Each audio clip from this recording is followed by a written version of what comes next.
the main task of our generation today is clearly defense, already mentioned by several speakers today. The common defense and foreign policy. In the 1950s, in the last century, Christian Democrats as de Gasperi, Adenauer and Schuman didn't speak about tanks or numbers of troops.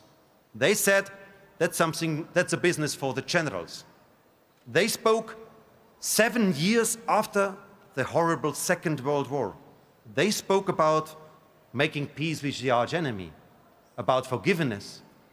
They spoke about creating a European defense union, about the idea and the offer and the promise of lasting peace in Europe. 7 years after the Second World War. I can only say, wow, which political leadership was there behind. And let me be a little bit outspoken. Today, we speak about common procurement. You know what I want to say. I think we have to create a new narrative also on these issues.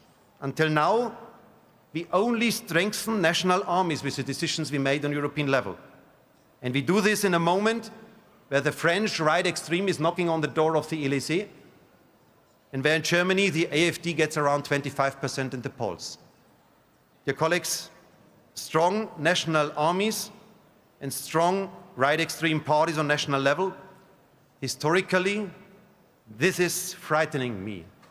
Don't get me wrong, national armies are fundamental for the future of our security architecture, but we have to add now a European shield.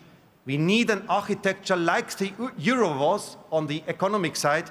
We need an architecture which makes our Europe not revocable and stable for the future. The same goes, dear friends. The same goes, dear friends, with economy.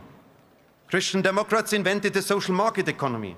And again, the idea was not to talk about technical issues, but how to defeat the communism.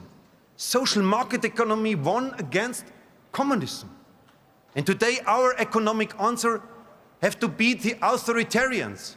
Is the Chinese model providing better success economically? Or is our social market economy providing better success? That's the level of challenge in front of us. And we must clearly translate this then also in the daily life of our citizens. Loneliness, for me, one of the top social issues in our society. Education in a Chinese TikTok world.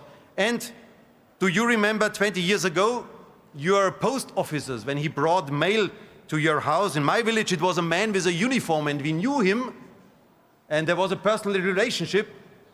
Today, the Amazon driver, do we really care about his or her working conditions? That is, in a way, the translation of these things. And finally, probably the biggest challenge for us in the way of doing politics. Everyone is today creating his own reality. Authoritarians are creating their own truth. They say freedom of speech allows also to work with lies. Dear colleagues, we believe facts are facts, and we do not play with truth.